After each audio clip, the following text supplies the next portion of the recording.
Ni heri kutumia akili za kukopa kuliko kutumia akili za kuazima.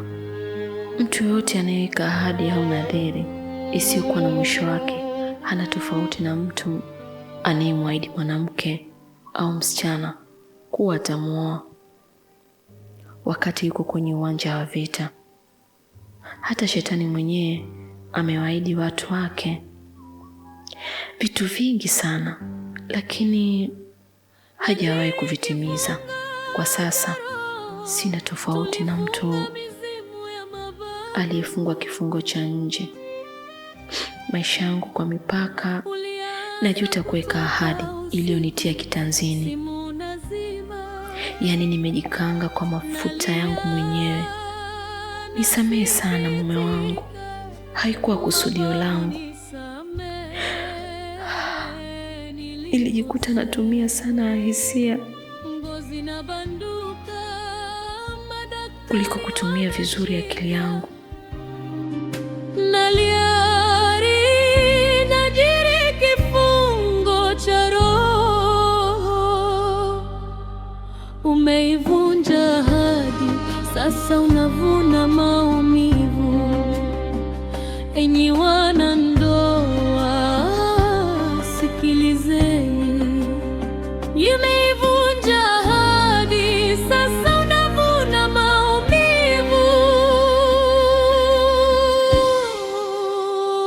Enyi wanandoa, sikilizeni, nadiri kifungo cha roho, tulifunga mizimu ya mababu.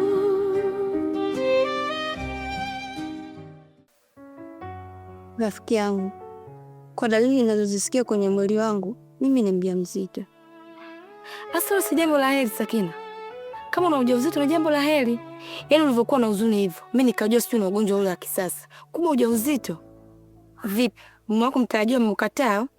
Hapana. Kinachonichanganya zaidi, ujauzito na shemeji yangu. Wewe Sakina, wa shemeji yako? Awe kiboko. Sakina, mimi malaya, lakini wewe malaya yako umepitiliza. Hadi kwa mashemeji, basi sawa, tuseme shemeji analiwa mpaka kumbebea mimba Sakina. Ilikuwa ni bahati mbaya, sio dhamira yetu. Hapa naona tu ni bora nikaitoe. Shoga yangu, hapo lazima uchanganyikiwe. Na kwa kutoa sikushauri. Vipi kama una yai moja, alafu kaja kutoa mimba, baadaye tena ndio kusumbuka kutafuta mtoto? Hapana, kwa kweli. Yaani mimi wenzako unavyoniona, nitafanya mambo yangu, lakini hata nikipata mimba ya chizi, siwezi nikatoa mimba. Kwa hiyo cha kushauri, hiyo mimba usitoe. Sema kijaribika kitu, shoga yangu. Mimi nina wazo. Kwa nini wewe ujauzito usimpe mume wako mtarajiwa? Mwambie kwake. Yaani wewe ujui tu Rukaiya. Naanzaje kumpa ujauzito na wakati mimi sijai kulala naye? Hujai kulala naye? Ndio. Alisema pale atakaponioa ndipo nitakapolala naye. Hii sasa ni hatari. Sakina, hapana kwa kweli shoga yangu. Yaani nakuonea huruma mpaka basi. Vipi dada yako akija kujua kama una mimba ya mume wake? Tuachane nayo. Sasa sikiza nikwambie. Tena unisikize kwa makini. Cha kufanya hapo, mfuate shemeji yako. Mwambie kila kitu. Na kama kweli anakupenda na anakujali, yeye kama mwanaume atajua nini afanye.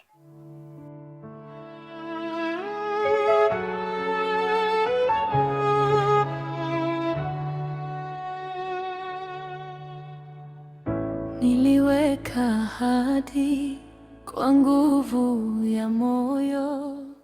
Unajua Sakina, bado sijakuelewa. Yaani unataka kumaanisha nini? Yaani kwa dalili ninazozisikia mimi ni mjamzito. Na sijui tunafanyaje.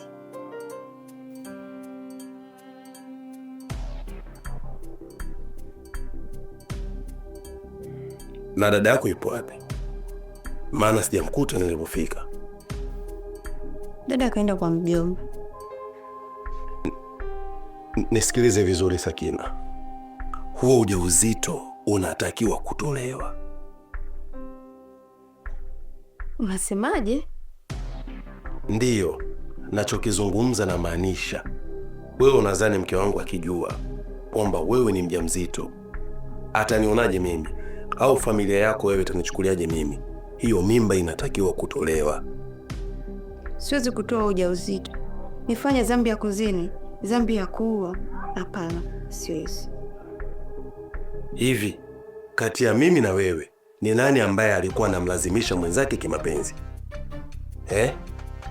Tafadhali basi, kama wewe ujauzito hauwezi kutoa, basi mpatie mchumba wako mtarajiwa. Naanzaje kumpa mtu ujauzito ambaye sijui hata kulala naye? Uone kama ni dhambi hiyo, na kati baba mtoto mwenyewe yupo. Yaani unataka kusema kwamba haujawahi kulala naye hata mara moja? Sijai kulala naye, naanzaje kumpa ujauzito? Sawa, njia ni moja tu na ndio chaguo sahihi. Tafadhali kuwa ujauzito utowe, sitaki niharibikiwe na ndoa yangu. Hapana, ujauzito siwezi kuutoa. Wewe ni mtoto wa kiume, pambana kulitatua ile tatizo.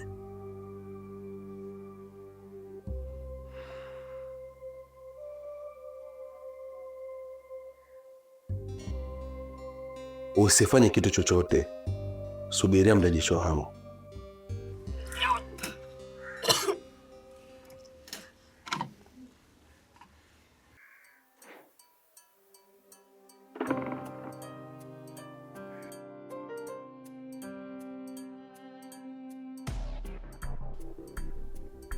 Sakina. Dada. Bila shaka hiyo ni mimba eh? Hapana, mimi sijui dada. Tumbo tu ndo linaniuma. Sinaongea na wewe. Usiniambie una mimba Sakina. Uwi. Twende. Twende. Twende. Nadiri, naomba msamaha, lakini nimkosea, bahati mbaya. Nadiri yaani unajua Ismail, mara ya kwanza na kuona wewe unaingia katika nyumba yangu, unakuja na heli ya barua ya posa kwa ajili ya mpwa wangu Jasmini, nilikuona mtu wa maana sana. Niliona nimepata baba, bonge la baba. Yaani kumbe nimekaribisha jitu jinga na lipumbavu kabisa katika familia yangu. Haya, wewe unajua kabisa kwamba Jasmini na Sakina ni ndugu, lakini wewe umeshindwa kulijali hilo, umeshindwa kuliona. Hamu sijui ndo nini zimekupanda, umeamua kutembea na wote wawili, umekula kuku na mayai yake. Nini kilichokuasha we baba? Kwanza nichukue nafasi hii na fursa hii kuiomba familia msamaha, lakini pia kumwomba msamaha mke wangu kwa hili ambalo limetokea, maana nimekosea na haikuwa dhamira yangu mjomba. Dhamira gani wewe mpumbavu? Ingekuwa sio dhamira yako basi ungefanya mara moja, lakini mpaka umemtia mimba yule binti inaonekana umefanya naye mara nyingi tu. Mpumbavu kabisa yani. Sijui hata niseme nini, yani nimetokea kukuchukia mjinga wewe. Ni kweli mjomba, mimi nimekosea sana, lakini bado nampenda mke wangu na muhitaji katika hili. Tafadhali mke wangu, tunaweza tukazungumza mambo yanazungumzika. Nisamehe mjomba, haikuwa dhamira yangu kuleta fedheha katika familia yako. Yaani unafanya mambo yako huko ukitegemea kwamba Tanzania ni nchi ya amani. Ukimtendea mtu ubaya, ukimwenda kumwomba samani, atakuelewa. Mimi siishi hivyo. Mimi sio mtu wa misamaha. Mimi nina roho mbaya. Ukinitendea ubaya, nalipa ubaya. Mshenzi kabisa. Kwanza nisiende mbali, naona hasira zinanipanda, nisije nikakufanya kitu kibaya saa hizi hapa jamii yote ikanishangaa. Mshenzi. Mpango Jasmine, unasemaje katika hili? Mjomba, katika hili sihitaji chochote zaidi ya talaka yangu. Kama nilisamee mwanzo upuzi walioufanya kwa hili sitaweza kusamehe, siwezi. Nachokihitaji talaka yangu, wakihitaji waendelee kubaki. Mke wangu, talaka tena? Hebu tafadhali, kama mwanzo tuliweza tukazungumza na jambo tukaliweka sawa, hata ili pia tunaweza tukazungumza tukaliweka sawa, mke wangu. Sakina, kama unavyojua. Umeona sasa? Umeona jinga ili unaanza kuchanganya mafoda haya. Huyu Sakina huyu si Jasmine huyu. Sakina yule kule tayari ushaanza kuvurugwa. Akilini mwako anakuja Sakina tu. Mshenzi wewe. Mjomba, ulime una mfupa. Jasmine, mke wangu, tafadhali nisikilize. Yaani talaka ni kitu ambacho hata Mwenyezi Mungu hakipendi, na ninapozungumzwa talaka mbingu na ardhi zinatetemeka. Tafadhali mke wangu. Nyamaza wewe. Mwenyezi Mungu anachukia talaka. Ungejua wewe usingefanya hayo mambo mapema. Wewe unaruhusu zinaa kweli? Unafanya zinaa afu unasema Mwenyezi Mungu hapendi mtu kuondoa talaka. Mshenzi wewe, tupe talaka yetu. Usituchanganye. Dada, usifanye hivyo, ni bahati mbaya tu. Naomba uweze kunisamehe mimi mdogo wako. Yaani we mbwa ndo unyamazi kabisa, usiongeze neno, tia neno usutwe, imada haikuhusu. Umeyafanya mengi machafu mabaya na kuangalia tu. Mshenzi we, malaya wa bei za jioni, unauzwa reja. Unakaa tu mguu neti, mguu chaga, popo kanya mbingu, mpaka mimba imeingia. Mshenzi we, unavunja ndoa dada yako, asofu sasa hivi unasema dada nisamee, mimi sikutegemea sijini. Wewe toto mshenzi kabisa wewe. Alafu na wewe baba, kile sikitoto kile. Sikitoto hichi. Haya kimekubabaisha na nini? Mjomba, mke wangu, yalopita si ndwele. Tafadhali naomba tugange yajayo. Sikia wewe, sisi hapa tuzungumzie yaliyopita si ndwele wala yajayo. Tunazungumzia lililopo sasa hivi hapa. Tunachotaka sisi talaka yetu. Tupe talaka yetu tumalizane na wewe, usituchanganye. Toa talaka mshenzi wewe. Nadiri, naomba msamaha, lakini nimkosea, bahati mbaya Nadiri imenikamata.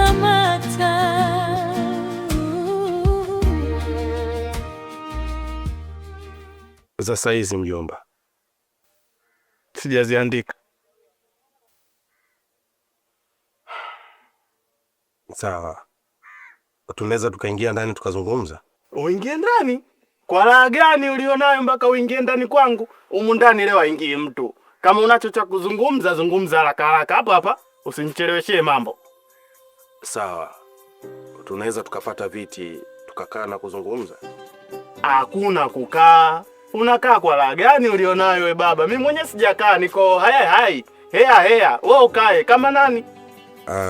Mjomba, mimi nimekuja hapa tuzungumze kama wanaume. Tuzungumze kama mtu na mjomba wake.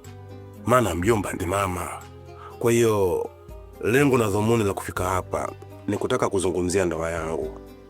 Tafadhali mjomba, naomba uongee na mpo wako. Mimi nampenda na mimi sihitaji kutoa talaka. Hebu kwanza rudi nyuma kidogo. Hapo nyuma ulisemaje umekuja tuzungumze kama nani? Nimekuja kuzungumza na wewe kama mjomba. Na kama unavyojua, mjomba ni mama. Naamini utanisikiliza kabisa.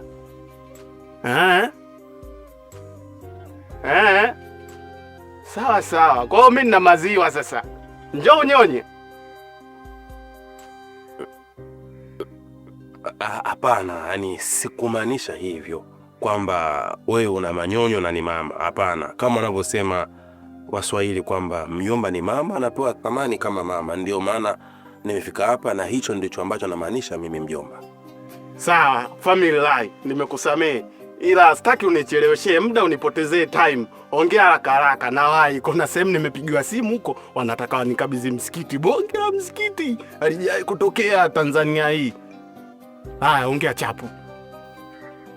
Mjomba, kama unavyofahamu, talaka katika dini yetu sio jambo la msingi. Talaka Mwenyezi Mungu ameikataza. Tafadhali, mimi ni mwanaume, nimeteleza. Na kama unavyojua wanaume wanapoteleza hukaa chini na kuyamaliza. mimi ni wa kiume mwenzio mjomba. Tafadhali naomba ukae uzungumze na mpwa wako. Kitu ambacho nimekifanya kwa Sakina ilikuwa ni bahati mbaya tu. Shetani alinipitia. Haikuwa dhamira yangu. Ila mke wangu mimi nampenda sana. Lakini kama mtaruhusu pia Sakina awe mke wa pili sawa, lakini msipokubali mimi nitalea tu ujauzito na nitakuwa mbali na Sakina na nitakuwa karibu na mke wangu na nitampenda na sitomsaliti tena mjomba. Shoga yangu, hapo unaponiona hata sielewi. Yaani sielewi kabisa, yaani tumbo joto. Yaani dada Saida ameanza kudai talaka yake. Yaani hapo ndo nahisi kuchanganyikiwa, yaani sielewi na sijui hata nifanye nini. Naomba uweze kunipa ushauri wako. Sasa mimi hapa nitakupa ushauri gani? Sababu kama ni mambo umeharibu wewe mwenyewe. Uliwezaje kutembea na shemeji yako, mume wa dada yako, mpaka akakupa mimba? Unataka ushauri gani ambao mimi hapa nikupe? Tena ufinifisha kabisa kwenye haya masuala, usije kanitea kesi. Kama umeweza kutembea na shemeji yako, kushungi pia kutembea na mume wangu. Mume wangu wenyewe ni watu wa bodaboda, hata kubakisha. Kwa hiyo dada, funga safari uondoke. Ufinifisha kabisa kwenye haya masuala. Tena sitaki hata kukuona hapa, naomba uondoke. Ondoka tu kwa kweli. Usinilete matatizo, ondoka.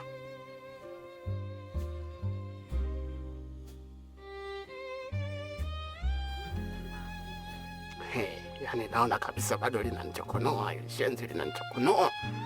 Oya, sikiliza mwanetu. Sisi tushakaa kama familia, tumeamua maamuzi yetu yale yale. Hatusikila mwazini wala la mnadiswala. Tupe talaka yetu tujichenge, tumalizane na wewe. Usitujue, usitusumbue. Mjomba, mbona haya yanazungumzika? Hebu vaa viatu vyangu. Laiti ungekuwa wewe ndio mimi, ungechukua maamuzi yapi? Tafadhali. Mimi naamini kabisa Jasmine Mikope anakusikiliza na anakuelewa. Ukikaa naye kitako kwa kina, hatodai tena talaka. Tafadhali, nampenda mke wangu, nisaidie mjomba. Sawa. Kama kuna sehemu unakuja hivi, sawa, nitazungumza naye. Ila sijana supu leo. Hapo upilo umenikaba wa supu. Tunafanyaje? Mjomba, supu umekunywa. Ila pabuku kabisa na Nyerere mjomba, ukanywe supu yako kwa kina Kingshua ya mapupu ambayo huwa unaipenda. We chizi kweli yani? Yaani mimi nikanywe supu ya buku kwa utu uzima wangu na midevu nilionayo, hata uogopi? Uofi? Nikanywe supu ya buku kweli? Kazi yangu sio hiyo baba. Ongeza hapo bwana wewe. Nisamee mjomba. Hii kidogo umekuja. Sikia, nipe na ile buku. Utaki au? Hapana. Kama utaki pamili lai. Hapana. Hii hapa mjomba. Ungekataa uone. Hapa kidogo fresh, inaweza nikakufikiria. Sawa mjomba. Naamini kabisa katika uwepo wako kila kitu kitakuwa sawa. Tafadhali. Namuhitaji sana mke wangu na nampenda sana. Sawa, unaweza ukaenda. Siku njema mjomba. Ungempenda ungemchiti. Elioni. Sura baya. Nimerimind sema basi tu kwa vile lina hela kidogo. Likija tena naliomba nyingine. Afu siongei naye wala nini. Sije niudi ndani, sije niende kwenye mission zangu. Ngoja niende kwenye mission zangu, maana nikirudi ndani huko sio kweli.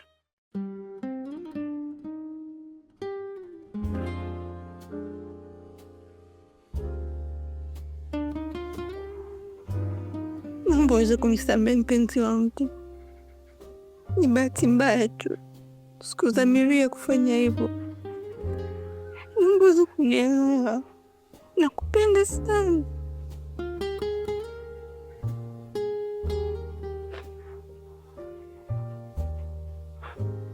Bahati mbaya? Bahati mbaya? Sio bahati mbaya. Mwanzo nilikubali kuwa mpumbavu, lakini sasa siwezi kuwa mpumbavu. Mwanzo ulinichiti na nikakusamehe. mwanamume gani ambaye anaweza hivi? Lakini haijatosha mpaka ukabeba ujauzito wake. Na siwezi usamehe. Naomba uweze kunipa nafasi ya mwisho, mpenzi wangu. Najua kabisa ni jinsi gani ilivyokuwa na upendo wa dhati kwako. Sawa, nishatambua makosa yangu, ndio kwa maana nimekuja kwako kuomba msamaha. Nisamehe mwenyewe. Nafasi ya mwisho? Kwa nini mimi? Mimi nina mapungufu gani? Kila siku mimi, labda nilidhani hapa ndo sehemu ambayo nitatulia, sehemu ambayo nimefika. Nilikuthamini, kukuheshimu na kukupa kila kitu ambacho naweza kutoka kwangu, lakini ni malipo gani hayo unanipa?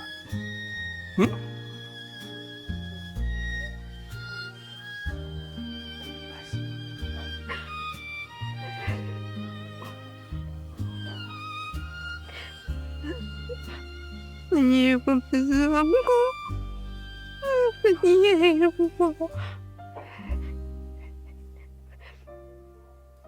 naomba uweze kunielewa babangu. Bila wewe sio chochote, bila wewe siwezi kufanya chochote. Ndazalilika mtaani hapa.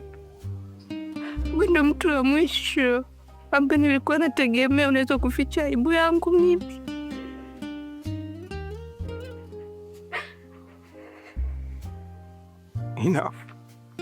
Enough is enough. Nimechoka mama. Sawa. Sikutaki, sikuhitaji na sitaki kukuona tena.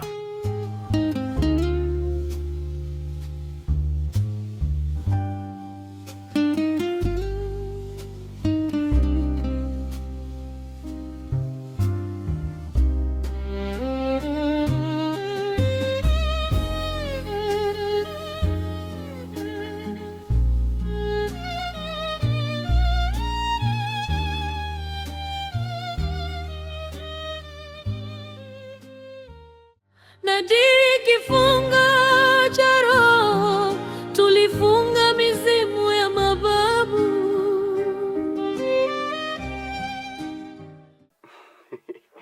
Unajua mpo wangu Jasmini, wakati ule nilisema nikuache kidogo kwa sababu niliona una jazba, una hasira. Nikasema nitafute muda mzuri wa kuja kukuuliza, hivi ni kweli wewe sasa hivi humtaki yule bwana au zilikuwa ni hasira tu? Mjomba, yaani mimi msimamo wangu huko pale pale. Yule bwana simtaki. Talaka yangu naitaka. Yaani mjomba, fanya juu chini, pambania tupate talaka yetu. Jasmini, ubaya huo. Unajua Mwenyezi Mungu amekataza jambo la talaka, na wewe unaendelea kulisimamia, hadi kama unakosea. Kwa hiyo mjomba anaona usha kwa upande wake, si ndio? Hapana, usinielewe vibaya mpo wangu. Sio kwamba namtetea yule bwana. Najaribu tu kwa upande wa dini yetu ya Kiislamu. Kwa maana Mtume amekataza ile swala. Dini haipendi mambo ya talaka. Kwanza vipi, baba ipo ndani? Ila dini yetu ya Kiislamu inakubali mtu kuzini, si ndio? Tena kuzini kwenyewe amezini na ndugu yangu. Ndugu yangu mimi toka nitoke. Wewe uone hapa amenikosea? Tena hajanikosea mimi tu, amekosea ukoo mzima. Wewe ulioni hili mjomba? Hiyo nayo haijakaa sawa. Sema akijaribika kitu, kipo kitu ambacho tunaweza kukifanya. Jambo gani? Kwanza naomba nikuulize mpo wangu, mume bado unamhitaji au mtaki tena? Mjomba, mimi mume wangu bado nampenda, tena namtaka sana. Ila kwa hili alilolifanya siwezi kulivumilia. Ni kosa kanifanyia. Ewa. Hapo ndo nilipokuwa napata kali. Hapo zamani za kale kulikuwa na bibi mmoja hatari, fundi, mganga kweli kweli. ila sasa hivi amefariki, amemwachia mjukuu wake. Huyo ukienda kwake, mambo ya nadhiri ya mapenzi, watu wasichitiane, anayajua vibaya mno. Tunaenda pale tunaweka nadhiri kati ya wewe na mume wako kwamba hakuna kuchitiana, hakuna kusalitiana, na yoyote yule ambaye atakayemsaliti mwenzake, basi lolote baya litamkuta. Hiyo unaionaje kwa upande wako? Hivyo unajikuta nani? Unatembea na mchumba wangu afu wewe unakuja tu. Au unajikuta wewe mwamba? Hapana. Sisi ni wanaume. Wanapokutana wanaume wawili, kama kuna changamoto, siku zote huzitatua. Tafadhali. Sijaja kuonyesha mwamba wangu. Sijaja kuonyesha ukubwa wangu. Ila nimekuja tuzungumze kama wanaume ili tuliweke sawa ili jambo ambalo limetokea kwenye familia yangu na yako. Tafadhali, naomba unisikilize. Hivi una akili timamu au unajisikia unachoongea? Yaani kirahisi tu.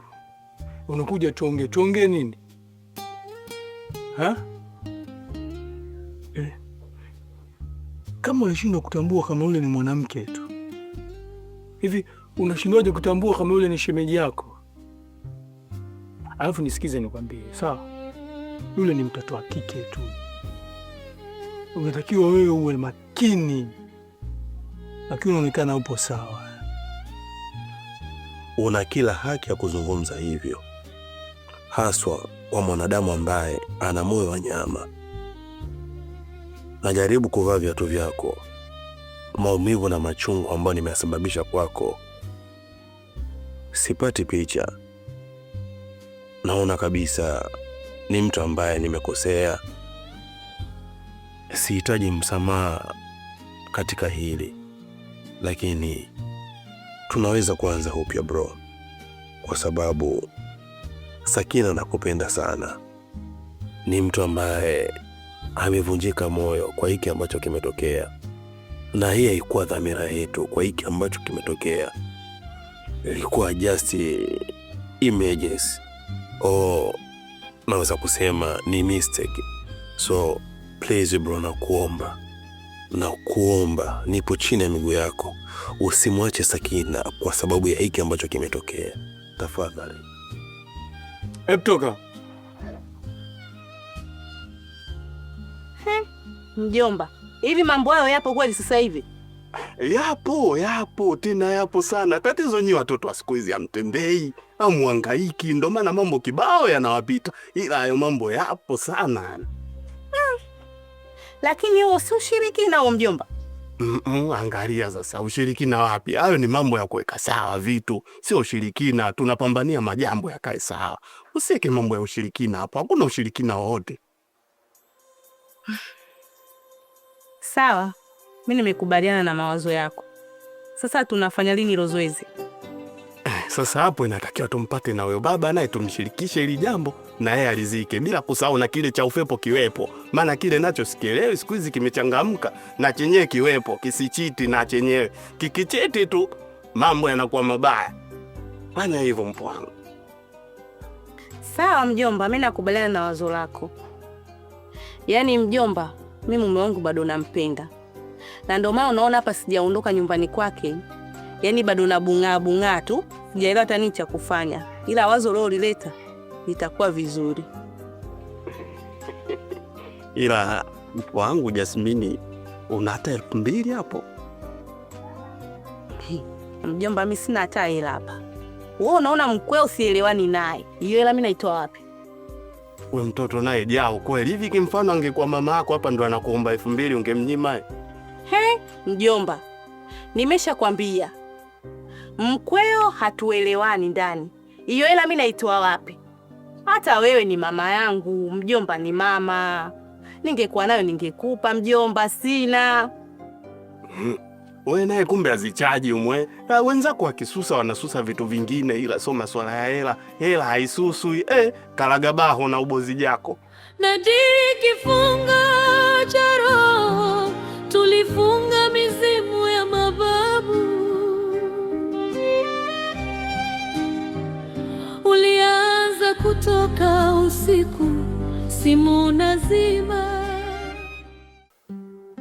Naam, nimeitikia wito wako. Unajua kwa nini nimekuita hapa? Hapana, sifahamu ni kwa nini umeniita hapa. Hivi ushawahi kujiuliza kwa nini nawazungusha kwenda kuapisha Nadhiri? Sifahamu ni kwa nini unatuzungusha na hutaki tuweke nadhiri. Kwa sababu nadhiri ilishavunjwa, na aliyevunja ni mwanamke. Sasa mtaalamu, huyo mwanamke ana sisi kuweka nadhiri, inaingiliana vipi? Mbona sikuelewi? Marehemu bibi yangu mimi kabla hajafa alikataa kabisa mambo ya nadhiri, na alinihusia nisifanye tena nadhiri. Hapo zamani kidogo alikuja mjukuu wake bibi, alikuwa na changamoto ya ndoa yake. Hapo ndo nadhiri ilipovunja. Jefa, unataka uniache kwenye hii hali? Mere, maneno yako unaozungumza yananiingia sana akilini, lakini lazima utambue mimi nina mke, na vilevile upande wa pili wewe una mumeo, na mumeo pia anakuja. Mke wangu pia tayari anaanza kuhisi hili swala. Unafikiri wakijua hawa wote itakuwaje? Mimi naomba tuachane. Alafu kuhusu hilo tumbo, hebu fanya unavyoweza. Wakati tunafanya hili swala tulikuwa tunajua, ulikuwa unajua una mke au mimi sina mume? Ulikuja ukanilaghai na maneno matamu yenye faraja. Sasa hivi unakuja kuniambia eti mimi na wewe tuachane. Mimi napeleka wapi mimba? Naipeleka wapi? No Mere, nisikize nikwambie Mere. Lazima akili yako ifanye kazi. Cha kufanya labda nikwambie, niwe kujua unafanya nini kuhusu hilo tumbo.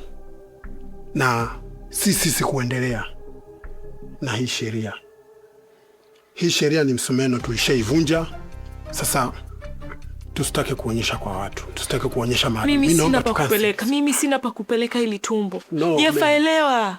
Mere, fanya unavyoweza. Siwezi. Ningekuwa naweza nisingekulalamikia. Fikiria we mwenyewe, fikiria. Nitamwambia nini mume wangu?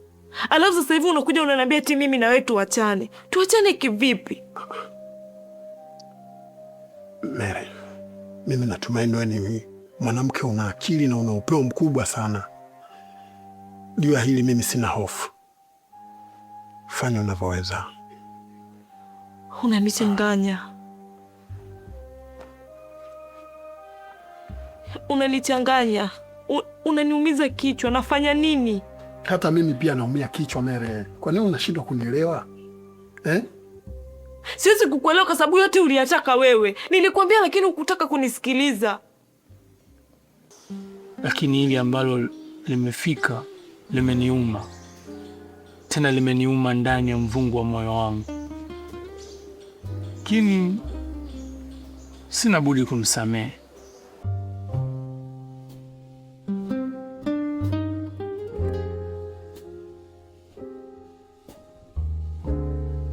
Kwa nini umefanya maamuzi ya kumsamehe haraka? Mke wangu nampenda sana, tena zaidi ya sana. Tumepitia mambo mengi, amenivumilia mengi. Sawa.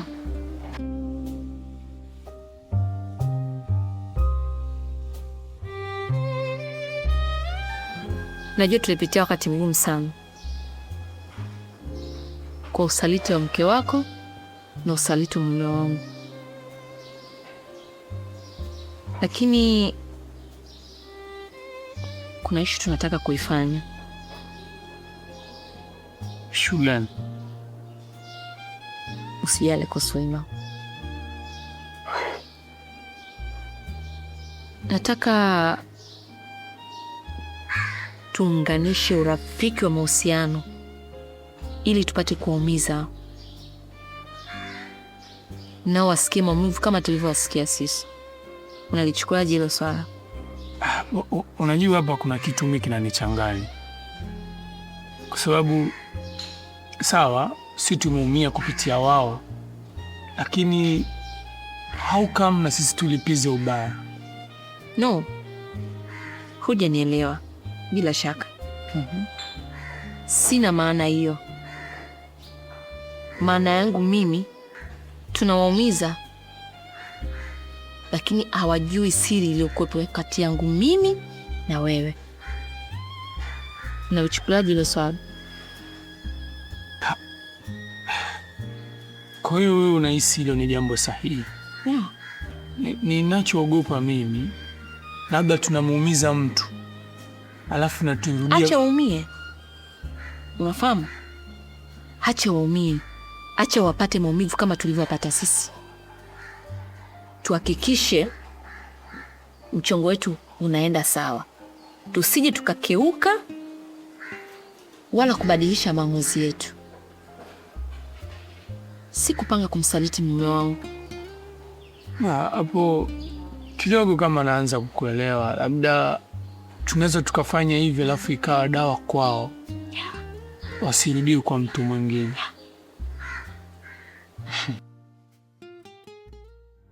Nadiri kifunga cha roho, tulifunga mizimu ya mababu. Ulianza kutoka usiku, simu nazima, nalia nasikitika, mababu nisamehe, nilikosea. Ngozi na banduka, madaktari wanashindwa, nalia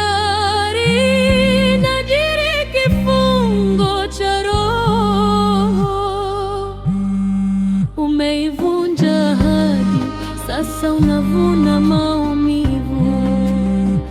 Enyi wanandoa, sikilizeni, imeivunja ahadi, sasa unavuna maumivu. Enyi wanandoa, sikilizeni.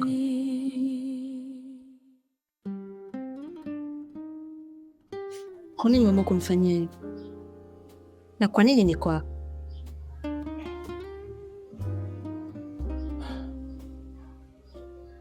Naongea na wewe. Hivi ndio tulivyopanga? Kwa nini umenifanyia hivi? Sijapenda kabisa. Na kuchukia. Naomba nivae nguo, toka nje. Siku kucha tumelala pamoja. Saizi unaambia nitoke ili uvae nguo. Kweli hapa? Sawa. Ila asante sana. Naomba nibadilishe nguo. Toka nje. Sikiza basi. Utafanya maamuzi ya ajabu sana. Ili nisikuzalilishe, naomba unyanyuke utoke zako nje. Wewe umeamua kunizalilisha. Naomba utoke nje. Usiniguse.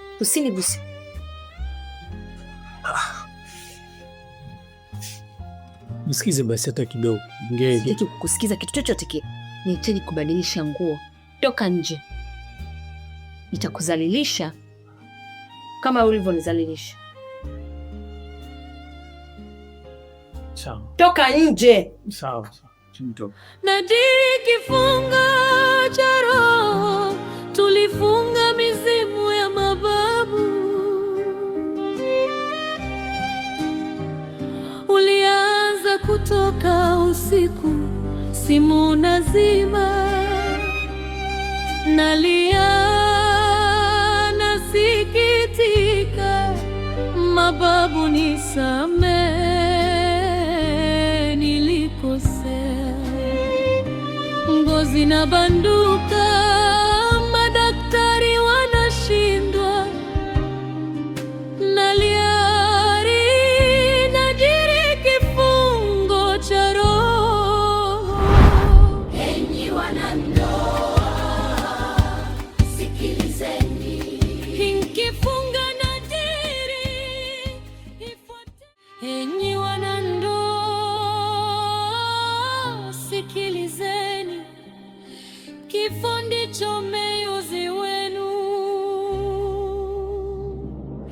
enyi wanandoa, sikilizeni, inkifunga nadhiri, ifuateni hadi kaburi, mara mkivunja, kifo ndicho enjuzi wenu. Kwa nini napiga simu muda wote ushiki? Si unafahamu kuwa mimi natakiwa kwenda kazini? Upo wapi? Nipo njiani mume wangu. Nakuja. Natasha, hebu jitahidi uwahi. Maana kuna kazi muhimu sana kazini natakiwa kwenda kuifanya. Sawa mke wangu? Sawa, nakuja mume wangu. Nakupenda sana mke wangu. Nakutakia wakati mwema. Hii ni wimbo wa majuto, maonyo na laana, uimbwe kwa hisia kali sana. Nadiri kifunga cha roho, tulifunga mizimu ya mababu. Ulianza kutoka usiku, simu nazima, nalia nasikitika, mababu nisamehe, nilikosea. Ngozi na Naomba unijibu, unatoka wapi? Unatoka wapi? Nisubiri basi kwa. Naongea naye, naomba unijibu, unatoka wapi? Unatoka wapi? Unatoka wapi? Tosha. Umeanza kuwa malaya siku hizi. Umeanza kuwa malaya siku hizi.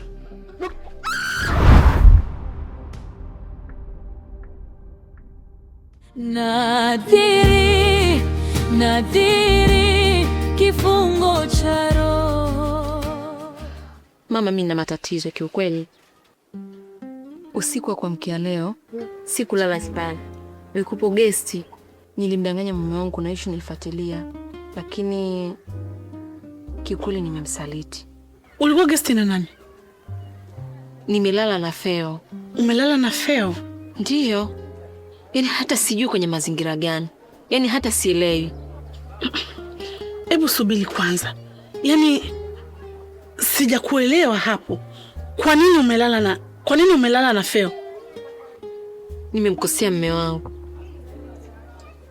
Yaani nawaza na kufikiria hapa akija kitambua sijui itakuwaje. Hata sijui nifanye nini. Yaani kiukweli unanichanganya hata mimi. Nashindwa kuelewa kabisa yani.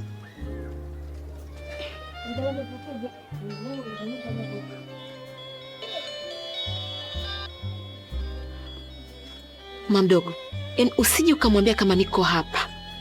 Yaani ongea naye lakini sitaki ajue chochote. Sitaki atambue chochote kama nipo hapa. Sawa?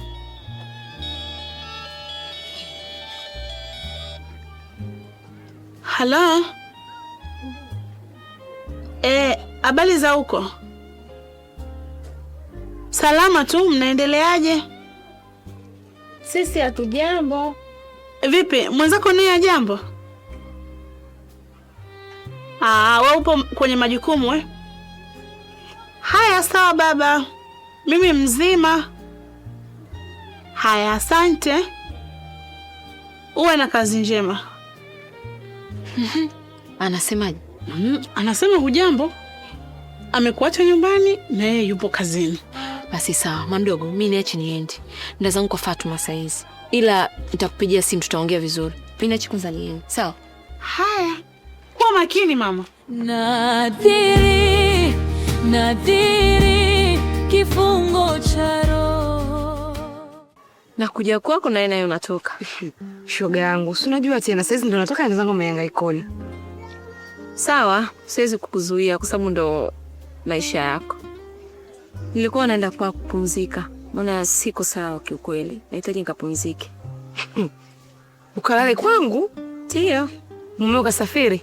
Hapana, hajasafiri. Mimi mwenyewe tu nataka nikatulize akili yangu. Unaumwa? Hapana. Sasa nini? Tutakuja kuongea vizuri Fatuma. Haya, kama leo umejisikia tu kalale kwangu. Funguo nimeweka pale dirishani. Unajua sitembei na mambo mengi naweza nikaidondosha. Basi Naweka pale dirishani tu ukifika. Sawa. Basi baadaye. Weka pumzike tu. Niliweka ahadi kwa nguvu ya moyo, katika giza la usiku niliapa bila kuogopa, lakini bahati mbaya ilicheza na mashariti. Mizimu ya mababu yakalilia na mapenzi ya kibana. Nadhiri, nadhiri, kifungo cha roho. Ahadi yangu ilivunjika, mateso yamekuwa nguni mwangu. Nadhiri, nadhiri, naomba msamaha, lakini nimkosea. Bahati mbaya, nadhiri imenikamata.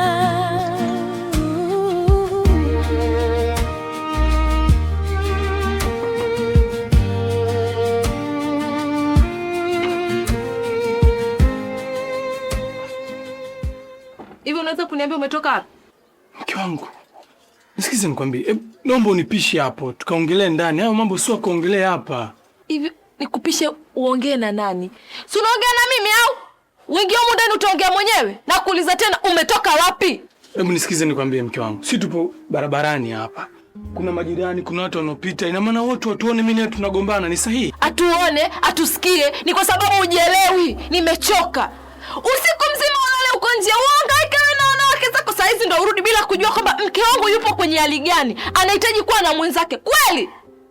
Mke wangu, hayo yote unataka kujua, kukuoni huruma, sikuoni huruma, ni kunipisha. Hivi mke wangu, hebu fikiria majirani, watu wa barabarani wapite watuone tunazozana mimi na wewe hapa. Nasema hivi, hutoingia humu ndani mpaka uniambie ulilala wapi jana. Okay, sawa.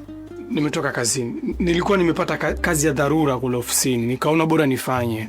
Watoka kazini? Nigezo hela ambazo umefanya usiku mzima, nipe hizo hela hapa. Nisikize nikwambie la. Sawa. Hivyo vitu sio vya kuongelea hapa. Nimekwambia natoka kazini. Nimepata kazi mimi usiku, wa bahati mbaya ndo nimefanya. Lavo wamesema watanitumia. Sasa hizi.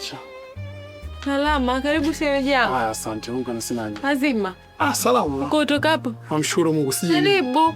Asante. Azima nyumbani. Safi, wewe unaendeleaje mwenyewe? Namshukuru Mungu. Naona katoto kama ongea vile. Karibu. Asante shemu. Karibu. Vipi? Safi. Mambo anasemaje? Fresh. Naona nimekuja hapa na mgogoro jana nyumbani. Nini tatizo? Jana nilala ofisini. Nilipata shift ya usiku, basi ilikuwa ni shida kabisa, yani hanielewi.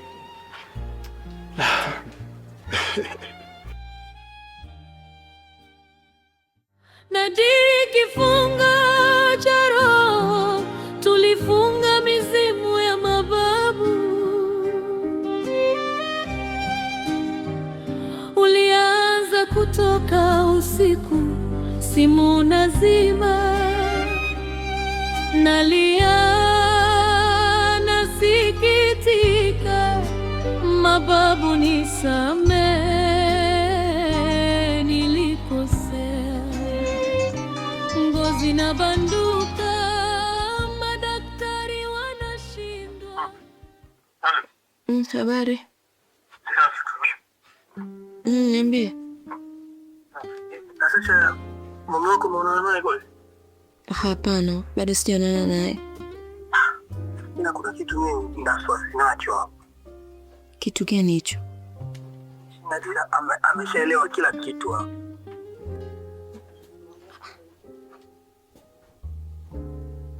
Umehisi ameshaelewa kila kitu? Ndio. Hapana. Mimi mbona leo nimeongea naye. Nimeongea naye vizuri tu na ameniambia amepika chakula. Nikisharudi nyumbani niende nikale. Amesema kupikia chakula? Ndio. Chakula usio kala hata mara moja, unajua kwa sababu gani? Mimi nahisi utakuwa ameweka sumu kwenye chakula. Umenielewa? Sawa, nimekuelewa. Uko wapi sasa? Mimi nipo kwa Fatuma. Fatuma yule shoga yako anauza mitumba? Ndio. Basi sawa, mimi nitakuja hapo, nikifika karibu hapo nitakushtua hapo utoke, sawa? Sawa. Hapo nakuja sasa hivi. Nadiri kifunga cha roho, tulifunga mizimu ya mababu. Ulianza kutoka usiku, simu nazima, nalia nasikitika, mababu nisamee, nilikosea. Ngozi na banduka, madaktari wanashindwa, naliari najiri kifungo cha roho. Umeivunja ahadi, sasa unavuna maumivu. Enyi wanandoa, sikilizeni. Natasha, mimi nahisi kuchanganyikiwa hapa. Yaani hata sielewi. Mimi naona kama mumeo amejua kila kitu Kuhusu mume wangu, ila ananisumbua. Yaani kujua mume wangu ndio ananisumbua. Kinachonisumbua mimi hapa ni Nadhiri. Bibi, mimi nimekuja hapa na matatizo kwenye ndoa yangu. Matatizo gani tena? Kiukweli siishi kwa amani kwa sasa. Mwanaume wangu amebadilika kupita maelezo. Kuna kitu ambacho amenifanyia sio kitu kizuri. Kitu gani? Ananisaliti. Anatoka nje ya ndoa. Kweli? Ndio. Tena na bora angefanya huko pembeni. Lakini mke wa rafiki yake kipenzi, ndio mwanamke aliyetembea naye. Na isitoshe, mwanamke ana ujauzito wa mume wangu mimi. Hivi mjukuu wangu, unazingatia mafunzo ya ndoa tuliyokupa na aliyokupa somo wako? Mambo ya chumbani nakuwaje? Bibi, kila mlichonifundisha na kifanya kwa wakati wake, na vingine pia nimezidisha, lakini mume wangu hana shukurani. Lakini unajua kuna mengine mjukuu wangu, usafi, mwanamume kula kwa wakati, kumwangalia jinsi alivyo anapotoka, na hata kitanda kutandika. Yaani kuna mengine, kuna vitu vidogo tu vinaweza vikakusababisha mume akatoka nje ya ndoa. Sio kweli bibi. Kuhusu masuala yote uliyozungumzia, na kuhakikishia sio kweli. Wanaume tu wana tabia chafu. Mwanaume haridhiki na mwanamke mmoja. Ndio maana narudia tena kauli yangu vile vile, bora angeenda kufanyia huko pembeni, lakini sio kwa rafiki yake. Sasa bibi, mimi nimekuja hapa. Kuna kitu bibi, nataka unisaidie. Kitu gani tena?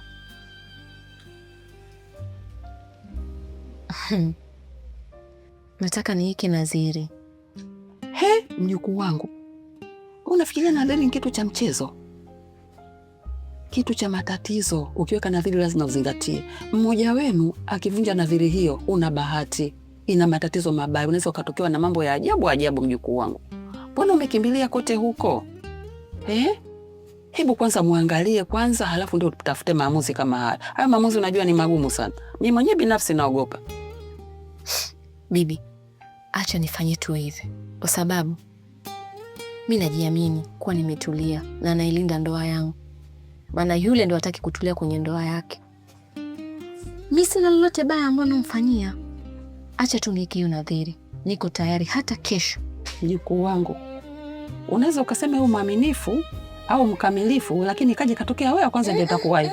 Bibi, kwa mimi hapa hapana. Unajiamini? Ndiyo najiamini bibi. Hapana, siwezi kufanya hivyo, kumsaliti mume wangu. Hawe, siwezi na haitokuja kutokea. Sawa. Inabidi sasa ukakae na mume wako mshauriane. Akikubali njoni. Sawa, hilo limeshapita mbona. Unaona? Hamna shida mjipu wangu. Sawa, mimi basi sikai. Safari njema, kamsalimie huyo babu. Mwambie akija asisahaulie kuja na ugoro wako. Bibi. Haya bwana. Ni ahadi ambayo niliyoiweka. Nimekiuka masharti. Hata Luna nichanganya sasa. Kuna jambo lilokuwa mbele yetu mkubwa, unaanza masuala ya nadhiri. Hiyo nadhiri imefanya nini? Feo, usinitoe ufahamu. Tambua ulichokifanya ni makosa. Umefanya makosa makubwa sana. Maamuzi uliyoamua kuyafanya, umenikosea. Umenikosea mimi na mume wangu. Mimi na mume wangu tuliwekeana nadhiri. Hakuna ambaye atakuja kumsaliti mwenzie. Lakini matokeo yake yamekuwa haya. Kwa nini umeamua kufanya hivi? Matisha, sikiza nikwambie, sawa. Hiyo nadhiri ni imani tu. Imani gani? Imani gani? Maamuzi gani ambayo unachukua ya? Yale sio maamuzi, umenikosea mimi. Umenikosea mimi mpaka mume wangu. Kiukweli nakuchukia. Natasha, unanilaumu tu. Lakini kumbuka ile pia haikuwa maamuzi yangu. Imetokea tu. Wewe unaona hali ile kuwepo ile imetokea tu. Umeshindwa kujikontrol. Wewe si mwanaume? Au umefanya malipizo, si ndio? Umefanya malipizo Sijapenda. Kiukweli sijapenda. Natasha, sawa, mimi nimekuelewa. Umeelewa? Lakini tunataka tujue hii nadhiri umefanya wapi, umefanya na nani, tufanye nini? Ni kweli nimefanya nadhiri. Na aliyonipeleka ni Fatuma. Fatuma gani? Fatuma huyu rafiki yao. Lile anauza mitumba? Basi sawa. Mimi nasi tuanze kwanza kwa Fatuma. Twende ili tujue jambo gani linaendelea baba. Enyi wanandoa, sikilizeni, kifo ndicho meuzi wenu. Enyi wanandoa, sikilizeni, mkifunga nadhiri, ifuateni hadi kaburi, mara mkivunja. Kiukweli najisikia sana vibaya. Na haikuwa dhamira yetu. Sidhani kama utakuwa unanielewa. Ningependa kupata ushauri kutoka kwako. Haikuwa dhamira yetu. Yaani hata sielewi. Hivi Natasha, kweli mguu mosi mguu pili mmekuja kunidanganya mimi hapa? Mnanifanya mimi mtoto? Kitu mmefanya wawili na wote ni watu wazima. Eti mnaniambia mkufanya kwa dhamira yenu? Msinitanie. Kwa sasa niko katika wakati mgumu sana. Nahitaji ushirikiano wako. Natasha, nahisi kama nikikwambia kwamba nitakusaidia nitakudanganya. Kwa sababu tangu nimefahamu hayo masharti, hakuna hata mmoja ambaye amewahi kukeuka. Kwa hata sijui tiba yake wamfanyeje ili kuokoka na hilo tatizo. Sijui hata nakusaidiaje. Alafu na wewe, basi ni shemeji yake wewe, si rafiki wa mume wake. Usitaki kuniambia na wewe pia fahamu zilikupotea. Fatuma, maji kishamwagika hayazoleki, na sidhani kama huu ni muda sahihi wa kulaumiana. Ndo limeshatokea la kutokea. Cha muhimu hapa ni kujua tunafanya nini. Kiukweli nailaumu sana nafsi yangu. Kwani nilifanya maamuzi kwa haraka. Nilifanya maamuzi bila kufikiria. Ndio maana watu walisema majuto ni mjukuu. Na usipende kufanya maamuzi ukiwa na hasira. Tuliza hasira zako kisha fanya maamuzi. Simuona sasa matatizo ndo kama haya. Nimemsaliti. Nimemkosea. Tena nimemkosea. Haikupaswa mimi kufanya malipizo. Natasha, basi kwa sababu jambo limeshatokea, wacha tuangalie tunafanya nini. Takachokifanya, tabidi tuende kwa babu. Tukajue, je, kwa ulichokifanya kuna suluhu yoyote? Maana mimi sikuwahi kusikia, lakini wacha tena tukajaribu kumuuliza babu. Kwa hilo mimi ndo naweza kuwasaidia. Mimi naamini huu ni mtihani na umeshatokea. Kwa hiyo muhimu ni kukabiliana nao. Nailaumu sana nafsi yangu. Ila acha tuangalie. Sijui itakuwaje. Sawa. Nadiri kifunga cha roho, tulifunga mizimu ya mababu. Ulianza kutoka usiku, simu nazima, nalia nasiki. Mimi na wewe alishakwisha zamani tukia shule. Mimi kwa sasa ni mke wa mtu.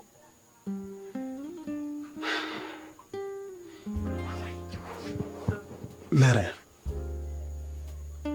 kila kitu kinaweza kupotea kama moshi angani unapopotea, lakini sio thamani ya upendo wako ndani ya moyo wangu.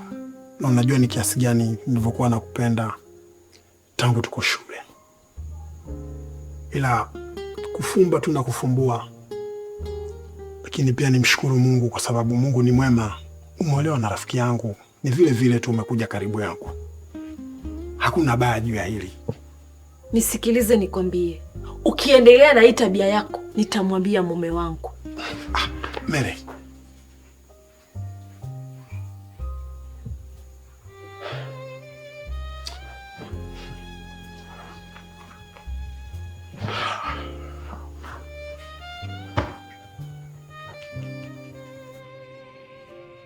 Shoga yangu karibu, maana umekataa kuingia hata ndani.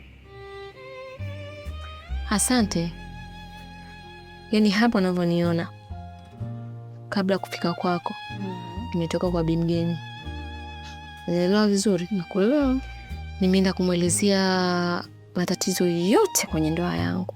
Sawa sawa. Lakini kikubwa nilichomwambia, kilichonileta hapa ni nadhiri tu. Na bi mgeni kakwambiaje? Kile kitu kimemshangaza. Anaonekana hakukubaliana nacho, lakini nilimshawishi mpaka akakubaliana nacho. Akaniambia kitakuja kuwa siri, achana nacho. Nikamwambia bibi, hapana, haiwezekani. Sasa mimi najua jinsi gani ninavyojiheshimu na ninavyojilinda. Sasa naiweka hii nadhiri kwa ajili ya yule mume wangu. Basi akaenda akakubaliana nalo ile swala.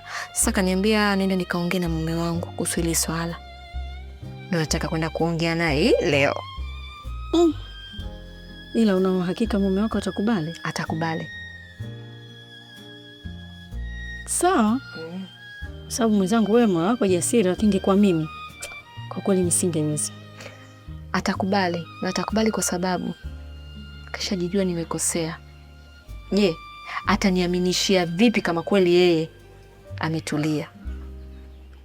Basi sawa, ila mimi acha nikaongee naye. Haya. Acha niwahi shoga yangu, nataka nende kaandae kupika. Karibu shoga yangu. Karibu sana. Haya. Bye. Haya, poa. Niliweka ahadi kwa nguvu ya moyo, katika gizani la usiku niliapa bila kuogopa. Kuna swali nataka nikuulize. Uliza. Unajua ndoa yetu sasa inafika kwenye miaka 6 au 5. Na kuhusu swala la watoto ni majaliwa. Lakini kikubwa kinachoniumiza ni kuhusu kusalitiana. Hivi unahisi mnapokuwa wanandoa alafu mkisalitiana, ndoa inaweza ikawa salama? Haijalishi mwanaume kumsaliti mke, haijalishi mke kumsaliti mwanaume, maumivu ni yale yale. Lakini kwa mwanamke anapomsaliti mumewe, naamini mume hupata maumivu makali sana. Na kwa mwanaume anapomsaliti mkewe, mke pia hupata maumivu makali sana. Na naamini hicho kitu nimekipitia. Ili kisiendelee, tuimarishe ndoa yetu na tuikuze ndoa yetu, ili tuishi kwa amani. Tunapaswa kupendana, kuheshimiana na kuaminiana.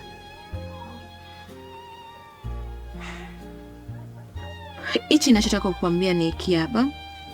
Unaonaje tukiekeana nadhiri?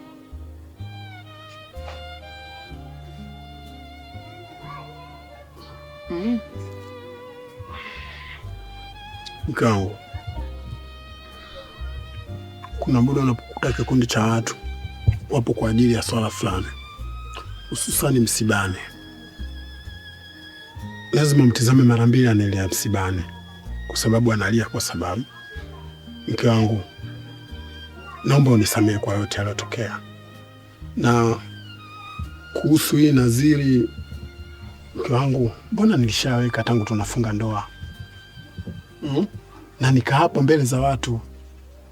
Sasa mimi naamini hiyo ilishakuisha. Naomba tuachane na hii swala nadhiri tena. Hiyo nadhiri unayojua wewe, hatukuitendea haki. Kumbuka mume wangu, mimi nakupenda. Nataka tuishi kwa amani. Nataka tuaminiane.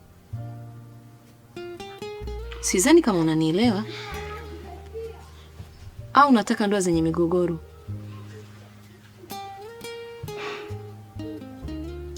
Naomba tufanye hili. Nakupenda mume wangu. Na kwa nini tusikubaliane nadhiri hiyo hiyo? Naomba ukubaliane kwa hilo.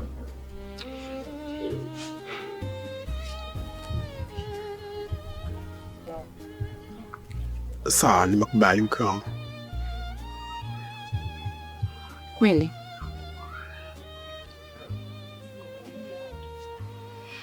Nafurahi sana kusikia hivyo. Hata mimi pia. Bibi? Be. Nimekuja kujibu swali lako ulilotuma. Sawa mjukuu. Nimekaa nimeongea na mume wangu. Yapo alishangaa, aliamaki, lakini amekubali kwa moyo mmoja. Amekubali kabisa. Kuna swali akaniuliza, nikamwambia kwa sababu ya hivi na hivi na hivi na hivi, nikamweleza yote.